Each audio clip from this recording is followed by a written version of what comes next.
20世紀最偉大嘅物理學家之一，物理學界巨擘楊振寧先生與世長辭啦。呢個消息就好似一塊巨石拋落平靜嘅湖面，喺全網激起悲痛嘅漣漪。各界人士都紛紛發文悼念，表達對呢位科學泰斗嘅深切哀思。楊振寧喺2003年返國之後，就一直住喺清華園。佢將自己嘅住所命名做歸根居，呢個名充分體現咗佢對清華嘅深厚感情。對於自己嘅一生，楊振寧曾經喺回憶錄入面咁樣比喻：我嘅人生可以算係一個圓，從一個地方開始，行咗好遠好遠，而家又返嚟啦。而呢個起始同回歸嘅地方，正正就係清華大學。楊振寧出生喺安徽合肥，7歲嗰陣，命運嘅車輪就將佢帶到咗清華園。嗰時，佢爸爸楊武之受聘為清華大學數學系教授，楊振寧就跟住家人嚟到呢度，一住就住咗8年。喺清華園嘅第5年，有一本叫做《神秘嘅宇宙》嘅書，就好似一把鑰匙，打開咗楊振寧對科學探索無限渴望嘅大門。佢興奮咁同爸爸媽媽講，將來佢要攞諾貝爾獎。呢句話唔係少年嘅狂妄之語，而係佢內心對科學追求嘅堅定信念。之後，楊振寧就踏上咗刻苦求學嘅道路，全身心投入去科研工作。佢深知要實現自己嘅夢想，就要付出比常人多好多嘅努力。經過無數個日夜嘅拼搏，1957年，命運之神終於向佢拋出咗橄欖枝。呢一年，佢同李政道一齊獲得咗諾貝爾物理學獎。年僅35歲嘅佢就已經名揚全球，成為咗科學界嘅璀璨明星。然而，取得卓越成就嘅楊振寧並冇忘記自己嘅祖國，更加冇忘記嗰片承載住佢童年夢想嘅清華園。1997年，佢懷住對祖國嘅熱愛同對清華嘅眷戀，返嚟清華大學任教。唔止咁，佢仲創辦咗清華大學高等研究院，並且擔任名譽主任。為咗創辦高等研究院，佢毫不猶豫咁捐出咗自己全部嘅工資。呢份無私嘅奉獻，彰顯咗佢對清華發展嘅堅定決心。同時，佢憑借自己喺科學界嘅巨大影響力，邀請咗好多世界級科學家加盟清華大學高等研究院，為清華嘅科研事業注入咗強大嘅動力。2003年之後，楊振寧就一直住喺清華大學，直至離世。佢嘅生命喺呢度畫上咗一個完整嘅圓，從清華出發，又返到清華嘅懷抱。楊振寧去世嘅訃告，最早係由清華大學發出嘅。呢個消息就好似一記重錘，敲響咗無數人嘅心。而家，清華大學喺高等研究院所在嘅科學館1樓設立咗楊振寧先生緬懷室。從10月18號到24號，呢個緬懷室會接受社會各界友好人士前來弔唁。弔唁時間係每日早上9點到晚上9點。清華大學喺官方賬號上面發佈咗緬懷室嘅視頻。視頻入面，楊振寧嘅遺像擺喺緬懷室正中間，遺像上方寫住深切緬懷楊振寧先生9個大字，莊重又肅穆。喺遺像下面，擺滿咗象徵住哀思同敬意嘅菊花。喺緬懷室嘅另一面牆上，貼滿咗楊振寧喺清華大學工作同生活嘅相片，仲有其他珍貴相片。呢啲相片就好似一部無聲嘅紀錄片，記錄住佢喺清華嘅點點滴滴。視頻入面已經有唔少人士前來悼念，有人表情莊重，眼神入面透露出對楊振寧先生嘅敬仰同唔捨；有人忍不住流淚，悲痛之情溢於言表。喺視頻嘅後半部分，清華大學高等研究院嘅院長、教授、學生都紛紛發聲悼念楊振寧。清華大學高等研究院院長顧炳林話：聽到楊振寧去世嘅消息，佢萬分悲痛。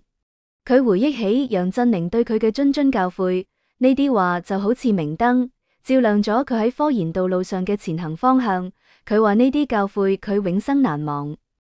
清華大學高等研究院教授朱邦芬話：呢段時間楊振寧身體唔好，佢有心理準備，但消息傳嚟，佢都仲係十分悲傷。佢感慨楊振寧對清華科研事業嘅巨大貢獻，以及佢對後輩嘅無私關懷。清華大學高等研究院教授翟繪話，楊振寧係一個純粹嘅科學家，堅定嘅愛國者。佢用自己嘅行動詮釋咗咩叫做真正嘅科學精神，咩叫做對祖國同人民嘅無限忠誠。喺清華大學公開緬懷室地址同時間之後，而家已經有好多人前去悼念。有去到現場嘅記者留意到，喺緬懷室外排起咗幾百米嘅長龍，大家懷住崇敬嘅心情，依次走入緬懷室，向楊振寧先生表達最後嘅敬意。仲有外地嘅網友特意叫外賣小哥買咗鮮花送過嚟，送楊振寧最後一程。見到咁嘅場景，網友都紛紛流淚，佢哋被大家對楊振寧先生嘅深厚感情所感動。令到網友流淚嘅唔止大家送別楊振寧嘅場景，楊振寧妻子翁帆嘅悼念文章都令到網友睇到流淚。喺楊振寧去世一日之後，10月19號，翁帆發佈咗悼念楊振寧嘅文章。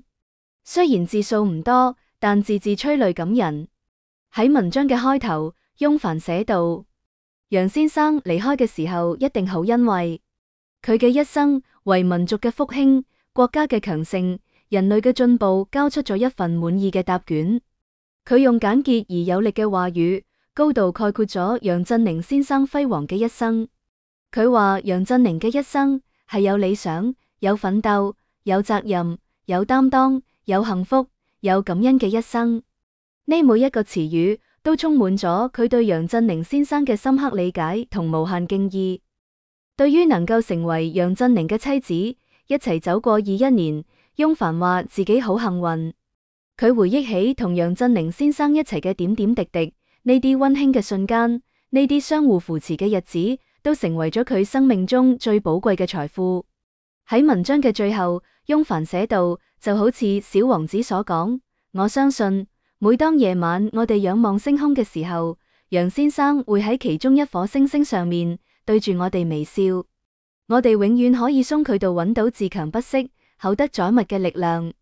佢用咁樣浪漫而溫暖嘅話語，表達咗對楊振寧先生嘅深深思念，亦傳遞咗佢對未來嘅堅定信念。喺呢篇悼文入面，網友見到楊振寧熾熱嘅家國情懷，見到翁帆同楊振寧嘅心情。值得一提嘅係，大眾對翁帆同楊振寧曾經有過誤解。翁帆係楊振寧嘅第二任妻子，佢第一任妻子叫杜志禮。1995年，翁帆係汕頭大學英語專業嘅大一學生。呢一年，楊振寧同杜志禮去汕頭大學參加一場國際物理學家嘅會議，而翁帆就俾學校安排接待楊振寧、杜志禮夫婦。正正就係呢次接待，令到楊振寧同杜志禮好中意翁帆呢個靚靚、活潑、體貼嘅細路女。佢哋覺得翁帆就好似一顆溫暖嘅小太陽，為佢哋嘅生活帶嚟咗唔一樣嘅光彩。